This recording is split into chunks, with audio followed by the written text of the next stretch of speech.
নমস্কার বন্ধুরা, গুরিস কিচেনে সবাইকে স্বাগতম। সকালবেলায় সবাইকে গুড মর্নিং জানিয়ে নিচ্ছি।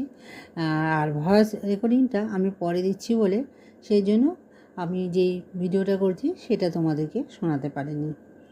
স্নান করে একটু কাজ করে পুজো দিয়ে নিয়েছিলাম, কারণ আজকে বৃহস্পতিবার। পুজো করে নিয়ে রুটি করতে গিয়েছিলাম।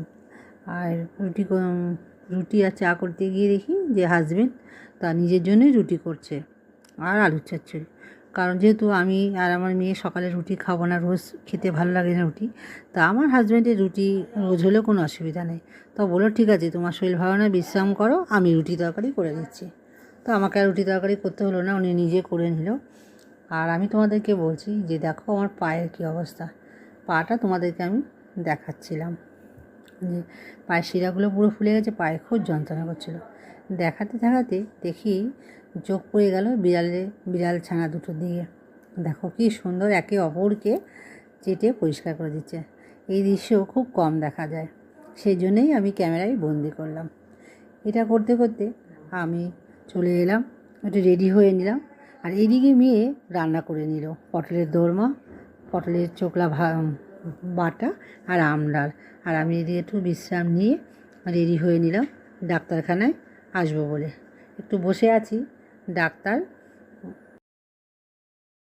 একটু বসে আছি তো দেখি ডাক্তারবাবু চলে এসেছে। ডাক্তার দেখালাম, ডাক্তার বললো ওষুধ দিল আর এক্স রে করতে দিল। তারপর চলে আসলাম, কিছু ওষুধ নিয়ে চলে আসলাম। এসে টুকটুকি করে এসেছি, হাঁটার তো ক্ষমতাই নেই সামনেই, কিন্তু তবুও টুকটুকি করে চলে এলাম। এসে নিয়ে বাড়িতে এসে মেয়ে কী রান্না করেছে সেটাই তোমাদের সাথে শেয়ার করছি।